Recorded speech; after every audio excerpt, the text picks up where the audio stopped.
ಸ್ಥಳೀಯ ಸಂಸ್ಥೆ ಚುನಾವಣೆ ಇನ್ನೇನು ಹತ್ತಿರ ಬಂದೇ ಬಿಡ್ತು. ಇಷ್ಟು ದಿನ ನಡೀತಾ ಇದ್ದ ರೋಡ್ ಶೋ ಸೇರಿದಂತೆ ಎಲ್ಲ ಬಹಿರಂಗ ಪ್ರಚಾರಗಳು ಇವತ್ತಿಗೆ ಅಂತ್ಯವಾಯಿತು.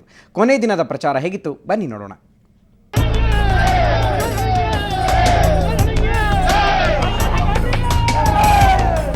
ಲೋಕಲ್ ಪಾಲಿಟಿಕ್ಸ್ ಇವತ್ತು ಜೋರಾಗಿತ್ತು. ಬಹಿರಂಗ ಪ್ರಚಾರಕ್ಕೆ ಇವತ್ತು ಕೊನೆ ದಿನವಾಗಿದ್ದರಿಂದ ಎಲ್ಲೆಡೆ ಭರ್ಜರಿ ಪ್ರಚಾರ ನಡೆಯಿತು. ಶಿವಮೊಗ್ಗದಲ್ಲಿ ಕೆಜೆಪಿ ಅಧ್ಯಕ್ಷ ಯಡಿಯೂರಪ್ಪ ತೆಂಗಿನಕಾಯಿ ಹಿಡಿದು ಪ್ರಚಾರ ಮಾಡಿದ್ರು.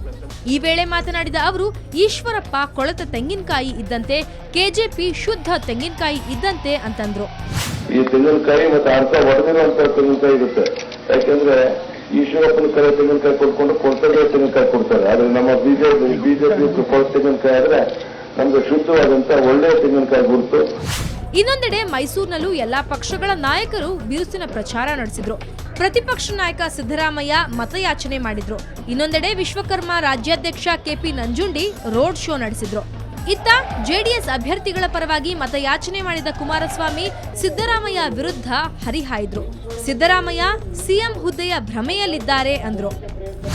ಈಗಾಗಲೇ 20 ವರ್ಷದಿಂದ ಮುಖ್ಯಮಂತ್ರಿಯ ಕುರ್ಚಿಯ ಭ್ರಮೆಯಲ್ಲೇನಿದ್ದಾರೆ. ಅದು ಜೆಡಿಎಸ್ ಪಕ್ಷ ಅಲ್ಲ. ಆ ಕುರ್ಚಿಗಳನ್ನು ಸುಲಭ ಕೊಡಲಿಕ್ಕೆ ಅದು ಕಾಂಗ್ರೆಸ್ ಪಕ್ಷ. ಅದು ಇತ್ತ ಮಂಡ್ಯದಲ್ಲಿ ರೆಬಲ್ ಸ್ಟಾರ್ ಅಂಬರೀಶ್ ಕಾಂಗ್ರೆಸ್ ಅಭ್ಯರ್ಥಿಗಳ ಪರ ಮತಯಾಚನೆ ಮಾಡಿದ್ರು. 30 ವಾರ್ಡ್ಗಳಲ್ಲಿ ಭರ್ಜರಿ ರೋಡ್ ಶೋ ನಡೆಸಿದ ಅಂಬಿ ಹಸ್ತಕ್ಕೆ ಮತ ನೀಡುವಂತೆ ಮನವಿ ಮಾಡಿದ್ರು.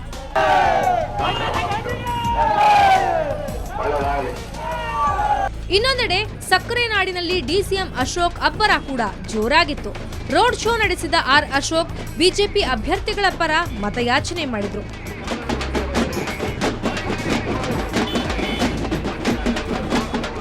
ಹಾವೇರಿಯಲ್ಲಿ ಉತ್ತರ ಕನ್ನಡದ ಸಂಸದ ಅನಂತಕುಮಾರ್ ಹೆಗಡೆ ಬಿಜೆಪಿ ಅಭ್ಯರ್ಥಿಗಳ ಪರ ಪ್ರಚಾರ ನಡೆಸಿದ್ರು. ಪಾದಯಾತ್ರೆ ಮೂಲಕ ಮತದಾರರನ್ನು ಭೇಟಿಯಾಗಿ ಬಿಜೆಪಿ ಅಭ್ಯರ್ಥಿಗಳನ್ನ ಗೆಲ್ಲಿಸುವಂತೆ ಮನವಿ ಮಾಡಿದ್ರು.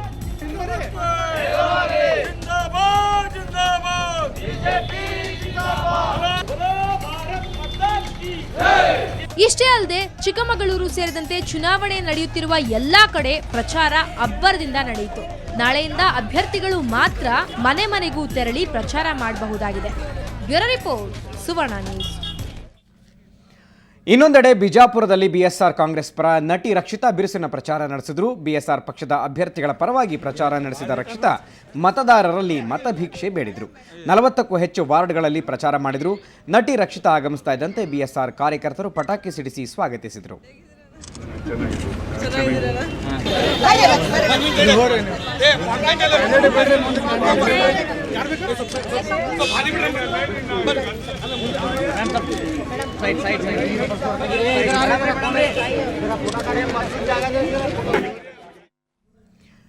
ಗುಡ್ ಈವ್ನಿಂಗ್ ಕರ್ನಾಟಕ ಮುಂದುವರಿತೆ ಮತ್ತೊಂದು ಬ್ರೇಕ್ನ ನಂತರ.